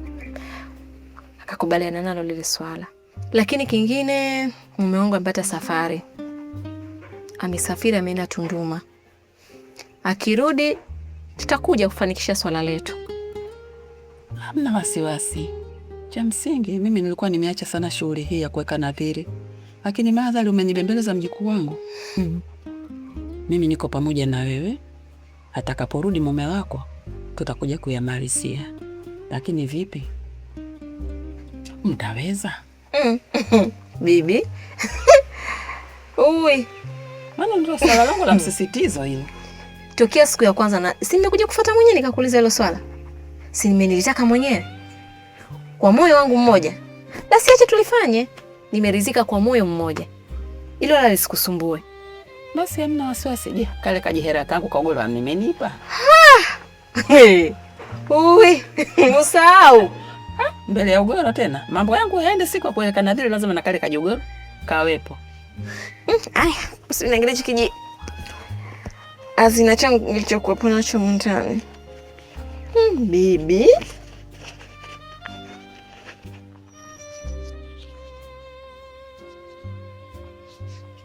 Acha nikupe hii. Yaani mtu anasafiri kwenda Tunduma na magari makubwa, mwenye kazi ya maana anipe kweli vibuku viwili. Sogaro siku ngapi hapo? Mwenzangu. Jamani vimezidi, nikiongeze kidogo na mimi furahi. Bibi, ashka hii. Awo. Hali ngumu mwenzangu wewe. Alhamdulillah. Naweza kulala maskini ukamkatajiri. Mimi na chiniende. Basi utakapokuja, uje na nazi moja tu. Ilianguka yenyewe bila kuangushwa na mpweza. Sawa, nitajaribu itafuta. Jitahidi, maana mambo haya umetaka mwenyewe. Sawa. Kila siku ukija utaki kula kwa nini? Hamna neno, nitakuja kula. Hamna siwasi, nitakwambia. Haya. Nadhiri, kifungo cha roho, ahadi yangu ilivunjika. Shoga yangu, haya maneno yangu ninayokuambia tena uyashike na uyazingatie. Nenda kamwambie bibi akupeleke huko kwenye mizimu. Haiwezekani. Leo ni siku ya ngapi hajarudi? Na sio kawaida yake. Alafu Tunduma, Tunduma huijui wewe. Waulize na kujua Tunduma. Tunduma kuna kila aina ya wanawake. Wa Kenya wako huko, wa Tanzania wako huko. Yaani umaye wote kutunduma. Shoga yangu usikubali. Mimi sio kama nakushauri vibaya kwa sababu nakupenda na nahitaji ndoa yako idumu. Kwa nini wewe mjinga uzubaya sehemu za kwenda zipo? Nenda. Uone kazi. Kila kitu kitakaa sawa kwako. Hutakuwa ni mtu wa majonzi, hutosikitika, hutoseneneka. Utajiona uko huru tu. Nenda. Yaani usiache kwenda kwa bibi. Mwambie nipeleke kwa njia yoyote. Pambana na hali yako dada. Maana maisha ndo haya. Wengine watafuta waume na hawajawapata. Wewe umempata tena mchezee bahati. Bahati huwa hajirudi mara mbili. Sawa, nashukuru kwa ushauri wako. Ila nitenda kulifanyia kazi. Nenda. Tena usije kuona kwamba nimeongea habari za pumba. Mimi naongea habari za kweli. Watu wote wastamili kwenye ndoa zao. Wafikiri ukisema kama yuko huko niachane naye, kesho na kesho utapata mwingine na madhila hayo mara mbili yake. Pambana na ndoa yako. Minyana ndoa yako. Usiachie, usikubali kushindwa. Ingawa wasema asiyekubali kushindwa si mshindani, lakini mimi nakushauri pambana. Ndoa ndo kila kitu. Maisha ya ndoa ni mazuri. Hasa ukiwa umetulia na mume wampenda. Labda kama umpendi mumeo. Kama humpendi usiana kama wampenda. Shoga yangu nenda. Tena nenda kwa bibi. Mwambie bibi kama hana nafasi ya kupita hata siku 2, nenda zako. Mimi nahisi kama ananifanyia makusudi. Kwa sababu kila nikimpigia simu hapokei, mara amezima. Sasa hivi ni wiki ya ngapi hii? Na hili swala nalijua wazi. Nilishamtaarifu na akakubaliana wazi. Kinachomchelewesha ni nini? Yaani ndio maana nakwambia hivi, Kabano hapo tayari kashashikwa. Upo hapo kapata malaya kamshikilia. Bwana dada mimi na yeye tuachane na hiyo. Yaani mimi nakwambia hivi, wewe nenda kaweke nadhiri, yupo hayupo nenda. Unaweza ukaeka nadhiri. Waweka Waweka yupo. Wewe na yeye ni kitu kimoja. Nenda kaweke nadhiri ili walo naliwe, lakini utampata mume hivi wamkosa hapo Kabano ndugu yangu. Usikute gari isharudi, kampa mtu mwingine, yeye kabaki. Hayo mapya sasa mimi nakwambia sasa. Hivi unajua wanaume hawajatulia. Ndio maana chanzo cha umalaya ni wanaume. Ni heshima gani jinsi ninavyomheshimu. Lakini bado tu anafanya upumbavu wake. Kweli? Yaani wewe. Yaani mtu kaweza kukuchiti na mke wa rafiki yake. Ije kwa huko mbali humuoni. Atashindwa? Hebu inuka. Amka hapo ulipolala. Sawa, nimekuelewa. Mimi niache niende basi kwa bibi. Sawa. Mimi nakuaminia. Nakuaminia wewe ni jembe, wewe ni mwanamke, ushindwe na kitu. Ningekuwa mimi moto ningeuasha, nisingekubali. Nadiri kifunga cha roho, tulifunga mizimu ya mababu. Ulianza kutoka usiku, simu nazima. Sasa bibi, utaendelea kununa hivyo mpaka saa ngapi? Mbona leo sikuelewi? Umekuja umekunja uso, sio kama siku zote. Kuna nini kwani? Bibi, mimi ananikera. Unajua ananikera? Kila nikimpigia simu narudi lini, yeye ananiambia bado. Kwa maana gani haso? Labda kazi zimemzidi mjukuu wangu. Kazi gani? Hajawahi kufikisha siku kama hizi. Akisafiri anakaa siku 2, siku 3 anarudi. Ina katika wiki ya pili sasa. Wewe hapo unafikiria nini haso? Mimi sifikirii chochote. Kwani wewe umeamuaje mjukuu wangu? Bibi, ninachotaka tu kwa kila nilichokiongea basi kifanyike. Akae huko miaka 2. Mimi nadhiri yangu iko pale pale. Kwani bibi, hakuna njia nyingine ya kufanya ili swala likamilike? Mjukuu wangu, kama kweli uko makini na hilo swala unalitaka, kitu kipo cha kufanya. Nitakusaidia. Kitu gani hicho bibi? Nadiri kifunga cha roho, tulifunga mizimu ya mababu. Ulianza kutoka usiku, simu nazima. Nalia nasikitika. Hapa leo nimekuja kuweka nadhiri ya mjukuu wangu. Wakisalitiana na mume wake, ni yeye, ni mume wake, mabaya ya wakute. Atakaye kwenda kinyume apate na dhara lolote, kama kawaida yetu ya kuweka nadhiri hapa. Naweka picha yake kwa vile mwenyewe yuko safarini. Na ninaziba na nazi hii ambayo haikuangushwa na mkozi, imeanguka yenyewe. Leo ndio hii inaoziba nadhiri hii. Nimemaliza. Teremka sasa twende. Ukifanya mabaya, nadhiri hii itakuhukumu. Si wewe wala si mume wako, sifikiri ni kitu cha mchezo. Leo ndio nadhiri tumeweka. Ondoka twende mjukuu wangu. Bibi, ina maana hapa ndo tayari tumeshamaliza? Nafikiri kuweka nadhiri ni kitu kikubwa. Kikubwa ni masharti kuyaweza. Mbona haraka haraka hivi? Ni mambo madogo tu, lakini ni makubwa. Bibi, ukiyaweza sawa, usipoyaweza wewe mwenyewe utaona. Twende zetu. Enyi wanandoa, sikilizeni, kifo ndicho meuzi wenu. Enyi wanandoa, sikilizeni, inkifunga nadhiri, ifuateni hadi kaburi, mara mkivunja,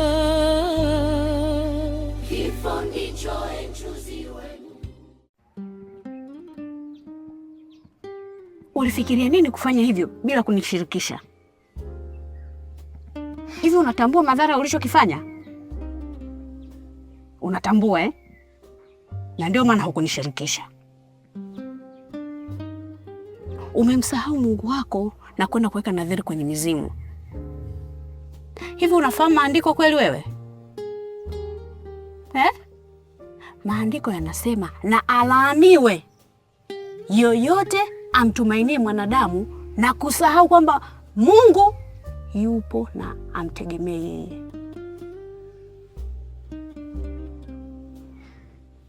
Sasa basi, kwa hicho ulichokifanya, inakubidi uwe makini sana. Naposema makini, nafikiri unanielewa. Kwa hiki ulichokifanya, ukiharibu, yatakayokupata ni makubwa sana. Siwezi kujua na yapi, lakini nakupa tahadhari tu kwamba kama hutakutana na kifo, basi madhara ya aina yoyote lazima yakupate. Nani alikwambia mume anachungwa? Uliona wapi mwanaume akachungwa? Wewe ulipaswa kumheshimu na kumtii mumeo na kumwonyesha upendo tu, lakini sio hicho ulichokifanya. Mama, abe, yote yaliyozungumza mimi nimeyafanya katika ndoa yangu, lakini haikutosha. Mwanaume akaamua kufanya maamuzi ambayo nadhani ushajua na nilishakuelezea mitihani iliyonikuta katika ndoa yangu. Ili nimwamini, ni kitu gani ambacho kinaweza nikafanya nikamwamini? Ni hili, nilimfuata, nikamwelewesha, akanielewa na akaridhia kabisa tufanye hili swala. Inaonyesha zaidi kwamba yeye kweli alikosea na hatarudia tena mimi kunisaliti. Je, nitamwamini kwa nini? Na tukafanya maamuzi haya. Kwa maana hiyo sasa unamwamini, si ndio? 100%. Lakini angalia kitakachokuja kutokea mbele. Sio mimi, yeye. Akija akikeuka, basi anaweza kazurika. Sio mimi. Mama, mimi naheshimu ndoa yangu na mheshimu mume wangu. Sijawahi kutoka nje ya ndoa mimi nikasema nenda nikamsaliti mume wangu. Sija kukifanya hicho kitu. Yeye mwanaume mwenye kielele chake asioridhika na mwanamke mmoja akaamua kunisaliti. Mama, mimi nimekuelewa tu. Unasikia dogo wangu? Basi mimi nitakizingatia. Usijali kuhusu hilo. Nakusikitikia sana mwanangu. Na ninakuhurumia mno. Mama, wala usijali kuhusu hilo. Nimeamua mimi mwenyewe. Mimi niache niende. Sawa. Hai mama. Bye. Ila kumbuka kwamba kuteleza kwa binadamu ni mahali pake. Wakati wote unaweza kuteleza. Sawa mwanangu? Sawa. Ila kila ninachokifanya natambua. Sawa. Nadiri kifunga cha roho, tulifunga mizimu ya mababu. Ulianza kutoka usiku, simu nazima. Nalia, nasikitika, mababu nisamehe, nilikosea. Ngozi na banduka, madaktari wanashindwa. Naliari, najiri kifungo cha roho. Hivi unajua mimi sikulala nyumbani usiku wa kuamkia leo? Umelala wapi shoga? Nilimdanganya mume wangu na ishi nifuatilia, lakini kiukweli nimemsaliti. Umemsaliti? Nilikuwa guest jana. Unaongea ni kweli kabisa? Kutoka moyoni. Nikufichie nini? Nawe ni rafiki yangu na jirani yangu. Hapa ninachofia, si unamjua vizuri mume wangu jinsi alivyo? Jinsi alivyokuwa mtata. Palipo na hofu na uoga juu. Sina amani. Shoga yangu, yamekusibu yapi mpaka ukatoka hapa mguu wako mpaka kwenda kumsaliti mumeo kaingia guest bila hata uoga wakati wewe ni mke wa mtu? Yaache hayo. Ni story ndefu sana. Hiyo naomba tuache kapuni kwanza.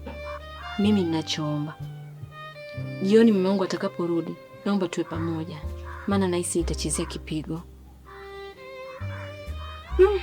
Ndio mazito shoga yangu. Ila mume wako hajaonesha tofauti yoyote. Ameamka asubuhi, pilika zake hapa na pale. Mlango akaufura akaondoka.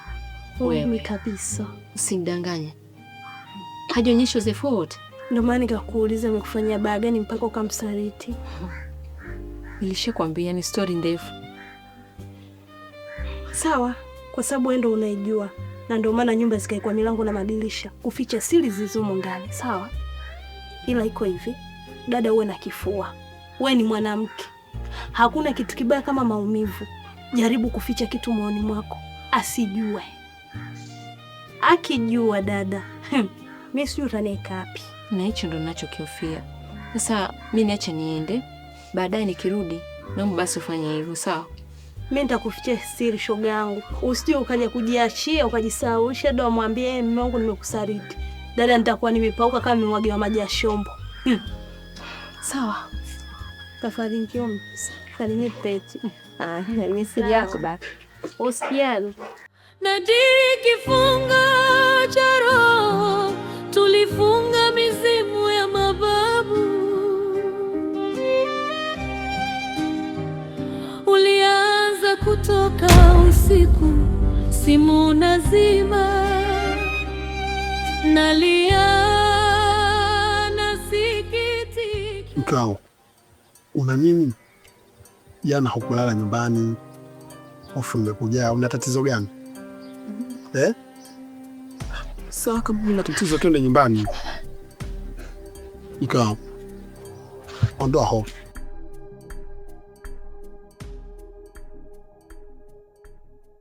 Love. Nambi. Usikisa. Usikisa. Pole. Lava tapo after. Na kitu namnacho. Nini love? Tumaini. Man, maybe umepata love, so.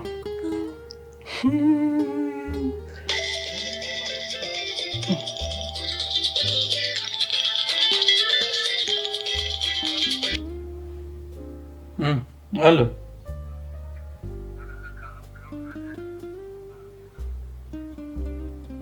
Hali mbaya?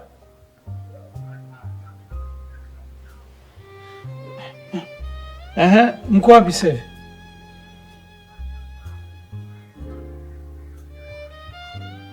Basi mimi nakuja hapo nyumbani sasa hivi. Sawa?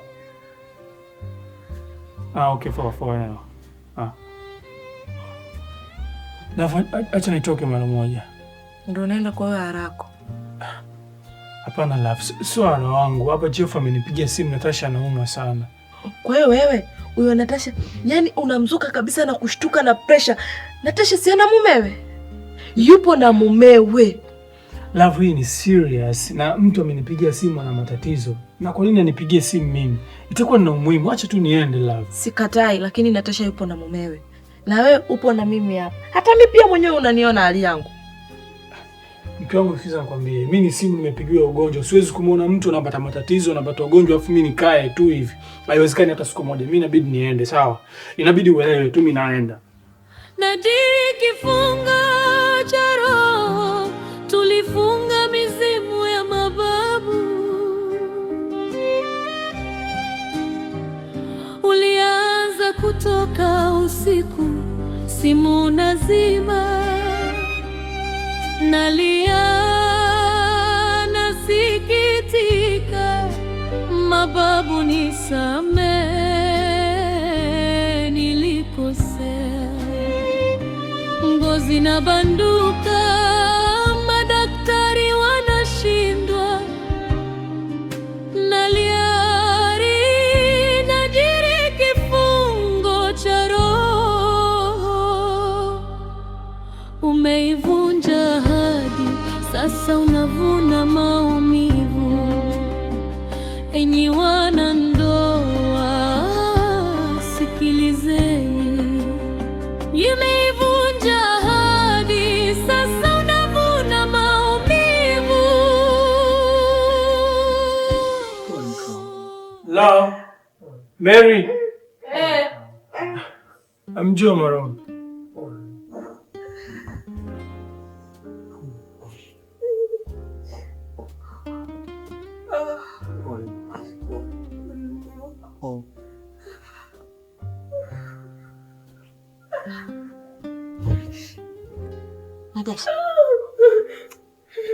Pole.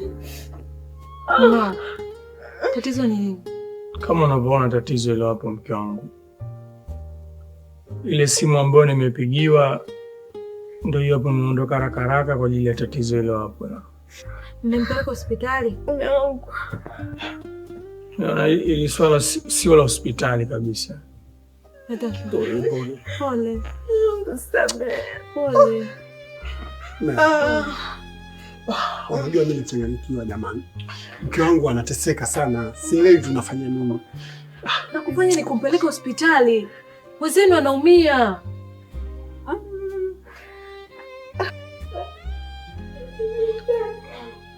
Mimi naona labda tatizo hili fumbuzi lake ni Fatuma tu. Fatuma? Fatuma anahusika nini na mgonjwa? Mtu anaumia mnasema atafute Fatuma. Fatuma ni nani? Nisikize mimi. Mimi naona hiyo ndo hasa. Tutaenda juu huko. Tutajua Fatuma ni nani kuliko kuendelea kukaa hapa. Mke wangu anateseka jamani. Bro. Kosa tunafanyaje jamani sasa hivi? Huu ni usiku. Hatuwezi saizi kumtoa mgonjwa na kumpeleka. Na maana tabaki hivi hivi mpaka kesho akiwa anaumia. Asa nyinyi mnaona tutafanya nini hapa? Basi chagueni moja ambalo tunaweza kumsaidia. Mary, naomba kainjike maji ya moto, labda tukimkanda naweza ikamsaidia. Kana pole. Fanya hivyo basi. Fanya hivyo. Pole mama.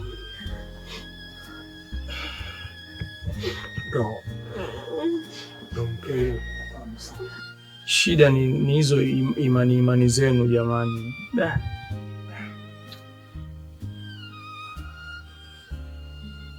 Lakini mimi naona kusolve hilo tatizo ni kwenda ile sehemu ambayo mmelipatia. Inabidi tufanye hivyo mali. Inabidi tufanye hivyo.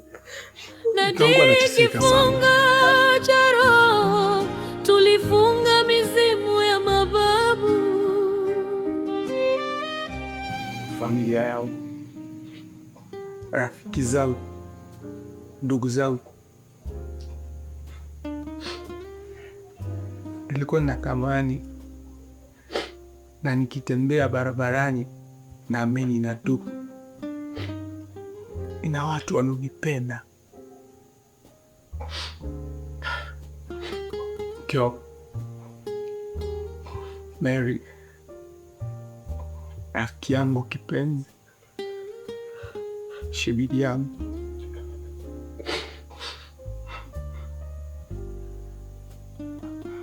rafiki yangu wa dhati, rafiki yangu wa damu, rafiki yangu ambaye ilipo nikikosa hata pesa ya kula ananipa.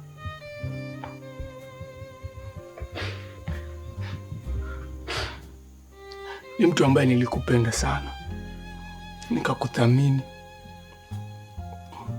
nikakuheshimu, ukanipenda, ukanithamini na ukaniheshimu pia. Lakini sijui utu ulikwenda wapi. Ukanifanyia vitu ambavyo sikutegemea. Kama wewe brother, kaka yangu wa damu, unaweza kumfanyia mimi. By the way, nikupe pongezi. Umepata mke mzuri sana. Mke ambaye kila mwanamume rijali angetamani kuwa naye. Labda nikwambie tu ambalo ulikuwa ufahamu. Pia nichukue nafasi hii kukuomba msamaha. Bro, nimefanya makosa. Nimetembea na mke wako. Lakini haikuwa dhamira. Ile ni pombe ikafanya imetokea vile ambapo imetokea. Sidhani kama angelikuwa mke wangu mimi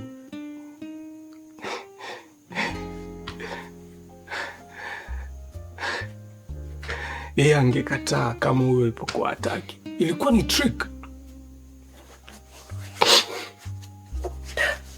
It was trick. It was a trick. Love. Love. Nilikupenda sana.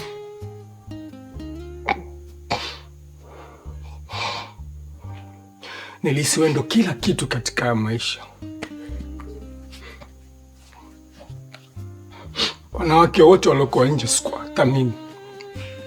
Nilikuona wewe tu peke yako, lakini haikuwa hivyo. Nilikuwa mpumbavu.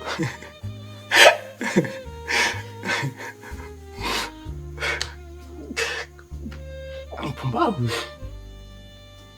kuthamini wewe na kuheshimu pia.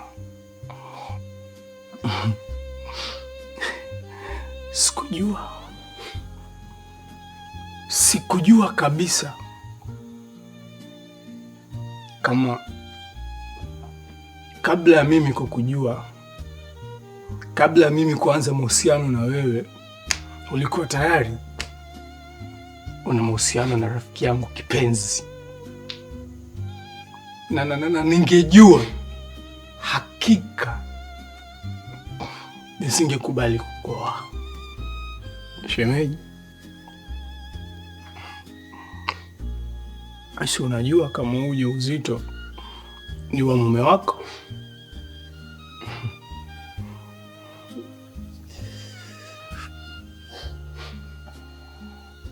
Labda niseme kitu kimoja. Kwa nini ilikuwa rahisi kumsamehe Bi Mary baada ya kujua ana mahusiano na rafiki yangu kipenzi? Ni ujauzito. Ujauzito ulinifanya nisikuache, kwa sababu sikutaka siku moja mtoto wangu ambaye nilikuwa namlilia siku zote aje ajue kwamba mama yake ameshawahi kufanya upumbavu, tena upumbavu wa rafiki wa baba yake kipenzi. Lakini kumbe nilikuwa mjinga. Nilikuwa mjinga sana.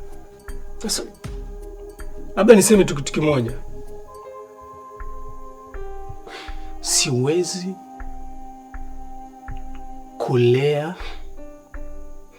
mimba ya mtu mwingine. Hapana mume wangu, usifanye hivyo. Nisamehe. Wewe sio binafsi. Haujikujua kama haya yangetokea? Haukujua? Shemeji, finally namwacha kwenu.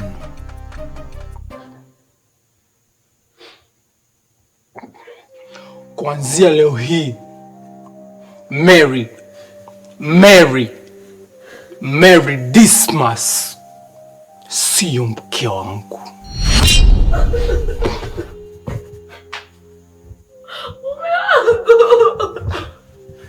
Mume wangu, usifanye hivyo.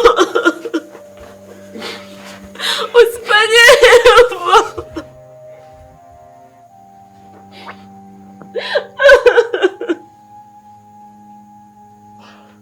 Nakwambia toka. Toka nyumbani kwangu. Toka. Bibi, mimi sina cha bibi wala nini. Toka. Nishakwambia mapema mimi. Toka. Hebu toka. Haya, umefanyaje tena? Si nimekwambia wewe. Silikuuliza mara 10 hapa. Kama hutaweza nadhiri, wewe ukawa wa kwanza kabisa. Mimi bibi nampenda mume wangu, lazima uweke nadhiri. Leo kavunja nani kama sio wewe? Nimekwambia ondoka nyumbani kwangu. Usintie mkosi na balaa. Nilishakwambia mimi kama hutaweza. Na mambo haya nadhiri mimi nilikuwa nishaacha siku nyingi. Ukanibembeleza mjukuu wangu, mume wangu nampenda sana, naweka nadhiri nikakukubalia. Leo wewe ulianza kuweka nadhiri, ndio wewe wa kwanza kuivunja. Je, sitaki nishakwambia ondoka zako, sikutaki hata kukuona hapa nyumbani kwangu.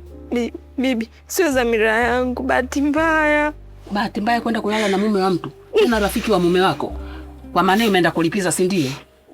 Sasa wewe uliolipiza na mume wako, nani ambaye ameathirika? Muangalie vile. Bibi, napata tabu, vinaniuma, naomba unisaidie. Usaidie. Wakati unaenda kupinduliwa kwa guest mimi nikuwepo? Si umeenda mwenyewe? Lakini mimi sijakuuliza mara 10 hapa, utaweza mjukuu wangu? Bibi, nitaweza, utaweza, nitaweza. Sasa wewe ulioweza ndio ulioshindwa. Sasa unaonekana vile na hela ya mkopo. Kiko wapi sasa? Kiko wapi kilichokutokea? Muangalie vile. Mambo mengine mwayafikirie ndio myatende, sio unatenda jambo bila kufikiria. Madhara yake sasa ndio haya. Pumbavu kabisa wewe.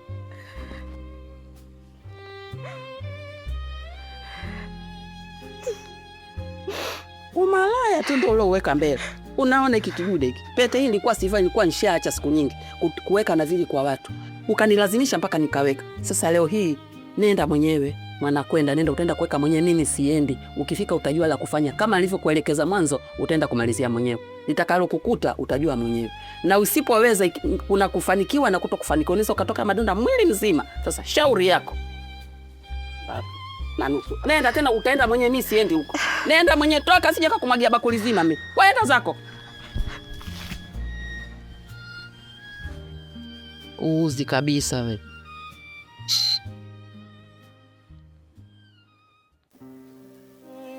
Ni heri kutumia akili za kukopa kuliko kutumia akili za kuazima.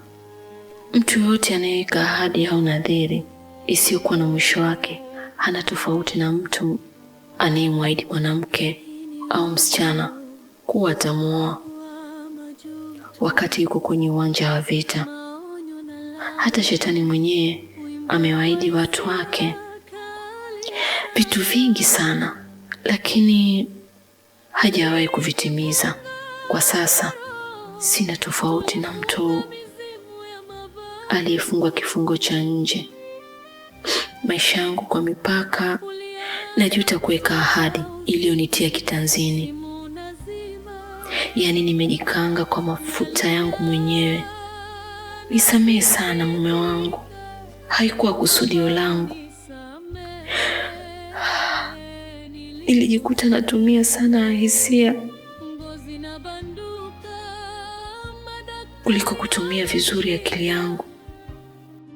Naliari najiri kifungo cha roho,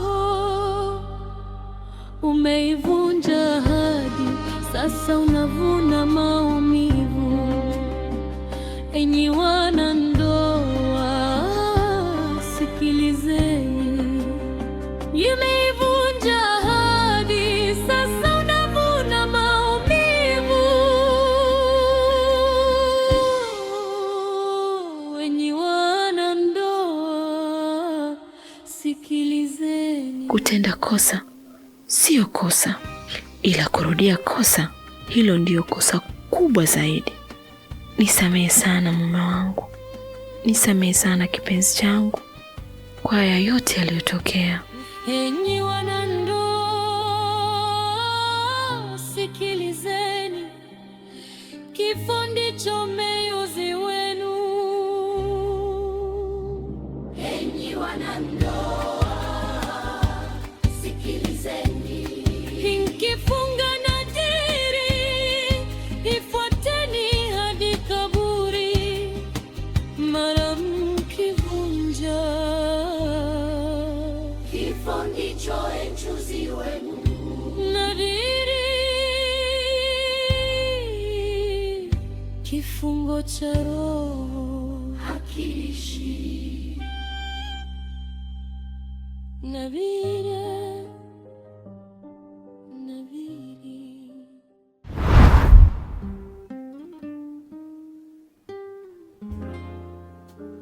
Na huo ndio ulikuwa mwanzo na mwisho wa kuweka nadhiri. Kwa kweli hadithi hii ina fundisho ndani yake, lakini nilikuwa naomba unisaidie, maana familia ya mke wangu ingang'ania jambo hili na nisipoweza kulifanya jambo hili, mke wangu anaweza kuondoka. Tafadhali naomba utusaidie tuweze kuweka nadhiri, na hakika masharti sisi tutayaweza. Mbona mkeo na familia yake wanajua? Nilishawaambia, ila tofauti yako wewe na wale, kwa sababu wewe nimekwambia ukweli na nimekwambia chanzo ni nini. Wao sikuwaambia. Kwa hiyo hakuna namna yoyote ya kuweza kutusaidia?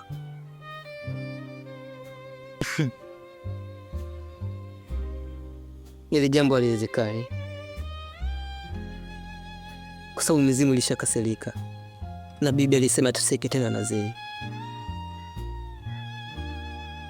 Mimi siwezi kuwekea nadhiri. Nachokuhusia, akae vizuri na mke wako, maana wewe na mke wako sio wasafi.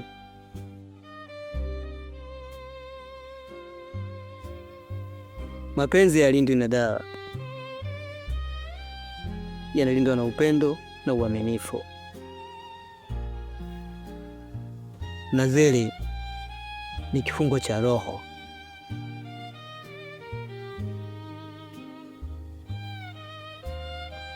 Sawa, nimekuelewa, na uwe na wakati mwema. Unaweza ukaenda. Enyi wanandoa, sikilizeni, kifo ndicho meuzi wenu. Enyi wanandoa, sikilizeni, mkifunga nadhiri, ifuateni hadi kaburi, mara mkivunja. Ndugu yangu, na haya ndio yamejiri huko ambako tumeenda kwenye nadhiri. Kwa kweli nimechoka sana, ndani ya kushikiki wala kukamatiki.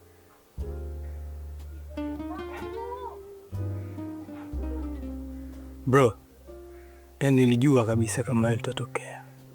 Sijakuelewa, unamaanisha nini kuzungumza hivyo? Kwa sababu mimi ni mwanga hilo swala, na limeshawahi kunitokea kabla. Kwa hiyo sina ugeni kabisa na hilo swala. Historia ya kwako wewe? Yaani unataka kumaanisha kwamba hadithi ambayo mganga ametuambia ilikuwa na kuhusu wewe? Yes, mimi ni miongoni wa watu kabisa.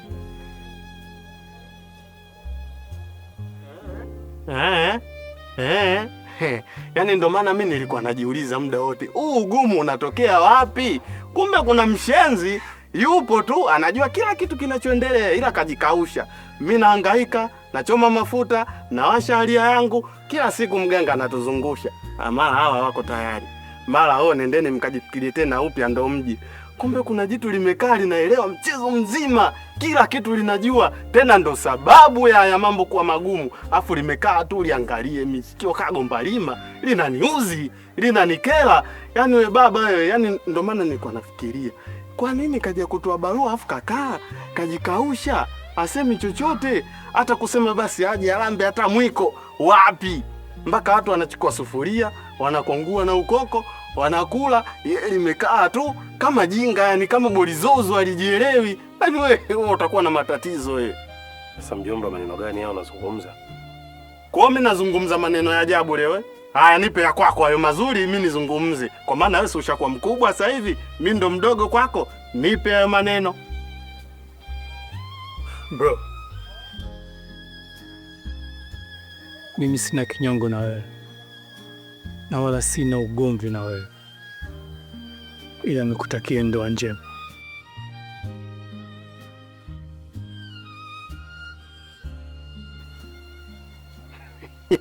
Achana nalo lile. Unalielea lile. Limekaa kama gomba lima. Alieleweki kama bolizozo. Jinga jinga, teke teke. Ile itakuwa lina akili timamu ile. Na sio akili timamu tu, atakuwa pia ana matatizo ya something. twende ndani, kuna kikao cha familia tena kizito haswa. Twende tukaongee huko, mkeo huko kachachamaa, anapangapanga vitu na usikute vingine kashavunja saizi, maana asila zake nazijua. Mpo wangu yule achelewi. Twende. Wewe vipi wewe? Mimi nitangulie? Tangulia wewe nikuone hapo unaenda. Maana siku hizi sikuelewi. Naweza nikakuacha hapo ukanikimbia. Twende huko. Niliangalie. Kanya ni ngwengo. Enyi wanandoa, sikilizeni, kifo ndicho meuzi wenu. Enyi wanandoa, sikilizeni, mkifunga nadhiri, ifuateni hadi kaburi, mara mkivunja, kifo ndicho enjuzi wenu. Nadhiri, kifungo cha roho hakiishi. Nadhiri